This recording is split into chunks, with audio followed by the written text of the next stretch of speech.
sampaikan juga, tadi kami sudah menerima tuntutan dalam bentuk hard copy sekitar 599 halaman. Kami punya banyak sekali catatan terhadap tuntutan tersebut, tapi sebelum catatan itu disampaikan, izinkan kami juga menyampaikan bahwa secara profesional kami menghargai pelaksanaan tugas jaksa penuntut umum, meskipun memang kami punya banyak sekali catatan persoalan-persoalan yang terjadi selama proses persidangan ini, mulai dari dakwaan dibacakan, rangkaian proses persidangan sampai dengan tuntutan. Dari tuntutan yang kita sama-sama dengar tadi, kami mengidentifikasi, kami sudah mencatat ada setidaknya, ini baru setidaknya ya, karena ini dicatat dalam waktu yang sangat singkat ya, setidaknya ada 15 poin, 15 tuduhan terhadap Bu Putri Chandrawati dan terkait dengan perkara ini yang dibangun berdasarkan asumsi dan karangan.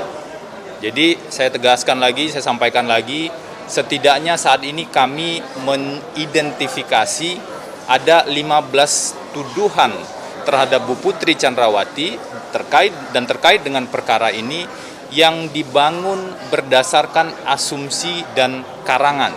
Kenapa asumsi dan karangan? Satu, karena itu bertentangan dan tidak berkesesuaian dengan bukti-bukti yang muncul di persidangan. Yang kedua, ada yang bahkan sama sekali tidak pernah muncul di persidangan, tetapi seolah-olah kemudian dijahit menjadi sebuah karangan. Tapi yang menyedihkan adalah asumsi dan karangan tersebut digunakan untuk membuktikan seolah-olah ada perencanaan. Beberapa di antaranya akan kami jelaskan di sini, dan nanti dalam proses 1 minggu ini menjelang pledoi, kami akan melakukan identifikasi dan membedah secara detail tuntutan tersebut. Kata per kata, kalimat per kalimat, paragraf per paragraf, karena kami menduga banyak sekali catatan dan persoalan di tuntutan jaksa penuntut umum tersebut. Beberapa yang bisa kami sampaikan saat ini, misalnya, apalagi kalau dikaitkan dengan tuntutan terhadap terdakwa yang lain, sangat terlihat jaksa penuntut umum tidak konsisten dan galau dengan aspek motif terkait dengan terjadinya tindak pidana.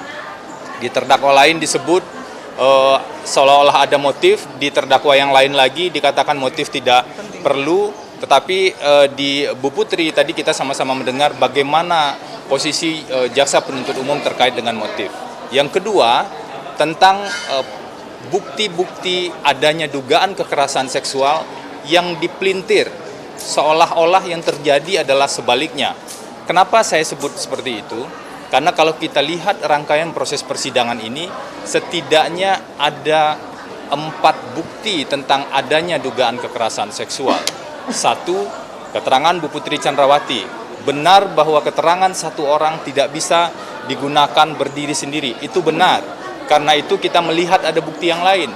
Bukti yang lain adalah hasil pemeriksaan psikologi forensik, yang kalau kita mengacu pada hukum acara pidana itu adalah alat bukti surat. Itu juga disampaikan oleh jaksa penuntut umum. Kemudian ada bukti keterangan ahli yang dihadirkan oleh jaksa penuntut umum. Nah, yang agak lucu juga sebenarnya adalah di satu sisi jaksa penuntut umum menggunakan keterangan ahli tersebut, tapi di sisi lain keterangan ahli yang justru penting itu tidak digunakan atau diabaikan. Ini adalah salah satu bentuk ketidakkonsistenan dalam merumuskan peristiwa-peristiwa dan argumentasi hukum. Kemudian bukti keempat adalah ada beberapa keterangan saksi yang berkesesuaian yang menjelaskan peristiwa pasca kekerasan seksual tersebut terjadi, yaitu Susi dan Kuat Ma'ruf yang melihat Bu Putri dalam keadaan pingsan di luar kamar atau lemas, dan juga ada keterangan Richard yang mengatakan Bu Putri pada saat itu bicara di telepon sambil menangis dan meminta Richard untuk kembali. Selain 4 bukti tersebut, kalau kita simak juga salah satu pernyataan resmi dari Komnas HAM. Komnas HAM dalam siaran persnya mengatakan dari hasil pemeriksaannya menemukan ada dugaan kuat kekerasan seksual. Jadi seluruh bukti yang terang benderang ini seolah-olah diabaikan oleh jaksa penuntut umum, dan jaksa hanya menggunakan 1 bukti yang sebenarnya tidak valid secara hukum, yaitu hasil pemeriksaan poligraf. Kenapa tidak valid secara hukum? Di fakta sidang sudah muncul bahwa pemeriksaan poligraf yang melanggar peraturan Kapolri tentang prosedur, syarat-syarat yang wajib dipenuhi, maka mestinya itu tidak bisa digunakan sebagai bukti yang valid. Jadi sangat aneh dan tidak logis secara hukum sebenarnya ketika jaksa menyimpulkan tidak ada kekerasan seksual, tetapi justru menyimpulkan sebaliknya. Bahkan keterangan ahli, kalau kita simak, ahli psikologi forensik yang dihadirkan jaksa mengatakan keterangan Putri Chandrawati layak dipercaya dan berkesesuaian dengan 7 keterangan yang kredibel. Apakah psikolog tidak dianggap tidak lebih paham tentang kondisi kejiwaan dibanding analisa-analisa asumtif dan karangan bebas dari pihak-pihak lain? Tentu saja tidak. Hanya psikolog yang bisa kita gunakan sebagai dasar untuk menentukan kondisi kejiwaan seseorang. Dan yang perlu juga diingat adalah hasil pemeriksaan psikologi forensik itu tidak dilakukan oleh 1 orang psikolog, tapi 12 orang psikolog yang punya keahlian di bidang psikologi forensik, yang punya keahlian dan digunakan oleh penegak hukum dalam banyak perkara-perkara, termasuk beberapa perkara-perkara pembunuhan. Jadi sangat aneh kalau jaksa tidak menggunakan hanya karena mungkin tidak menguntungkan pihak kejaksaan, pihak jaksa penuntut umum. Kami mengingatkan sekali lagi, kita sedang mencari kebenaran, kita tidak sedang mencari siapa yang diuntungkan atau tidak, siapa yang menang atau yang kalah. Itu poin kedua. Nah, poin ketiga, tadi kita juga sama-sama melihat ada satu bagian yang kami cek ke fakta persidangan itu bisa disebut sebagai karangan yang tidak berdasar, yaitu ketika dikatakan seolah-olah Bu Putri itu meminta atau memerintahkan Ricky mengamankan senjata di Magelang. Tidak ada satu bukti pun, tidak ada satu saksi pun, dan bahkan Richard sendiri juga mengatakan dia tidak mengetahui terkait dengan hal itu. Ricky juga mengatakan itu inisiatif sendiri karena melihat situasi. Jadi sangat aneh kalau argumentasi adanya perencanaan, kalau tuduhan adanya perencanaan didasarkan pada karangan-karangan. Termasuk juga dalam perjalanan dari Magelang ke Jakarta yang ada tuduhan seolah-olah Bu Putri meminta mengubah hasil tes PCR. Sangat jelas muncul di fakta persidangan, beberapa orang saksi mengatakan dan juga pihak yang melakukan swab pada saat itu dari lab mengatakan ya memang pemeriksaan PCR itu sering dilakukan karena merupakan kebiasaan kalau dari perspektif keluarga Bu Putri. Nah, ini tentu saja sangat janggal kalau itu juga digunakan sebagai dasar argumentasi jaksa bahwa ada perencanaan.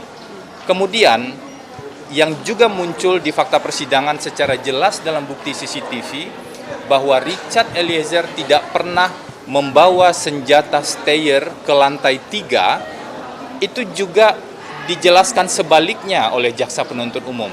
Sangat aneh kalau jaksa masih berdiri pada argumentasi seolah-olah Bu Putri memerintahkan Richard membawa senjata ke atas dan kemudian Richard membawa senjata tersebut di tangga sebelah lift.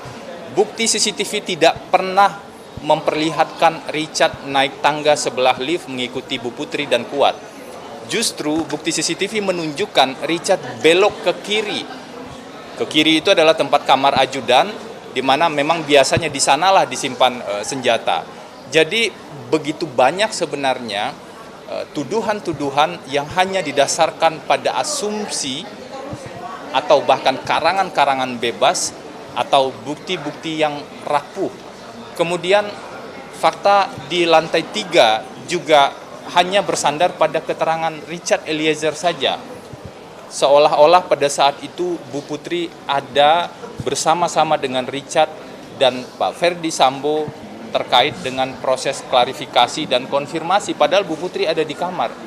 Apakah hukum acara pidana kita sudah berubah yang kemudian bisa menggunakan satu keterangan saksi yang tidak berkesesuaian dengan yang lain, seolah-olah itu benar? Tentu saja itu tegas dilarang oleh hukum acara pidana.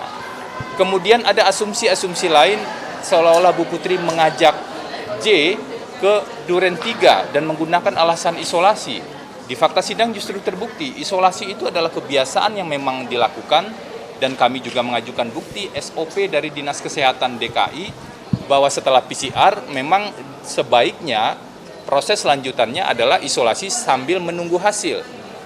Dan juga dijelaskan yang lebih menyedihkan adalah tuduhan Bu Putri berganti baju seolah-olah dengan tujuan yang lain, dan ada stigma-stigma seksis yang kemudian diberikan pada Bu Putri. Padahal situasi yang benar terjadi pada saat itu dan terbukti di sidang adalah Bu Putri memang isolasi ke rumah Duren 3, kemudian karena mau istirahat berganti baju dan pintu ditutup. Tidak pernah sama sekali Bu Putri melihat pergerakan yang ada di luar, termasuk juga penembakan. Dan ketika penembakan terjadi, wajar respon orang-orang adalah siapapun itu, apalagi Ibu Putri yang sedang mengalami tekanan pasca kekerasan seksual, itu menutup kuping dan kemudian merasa takut.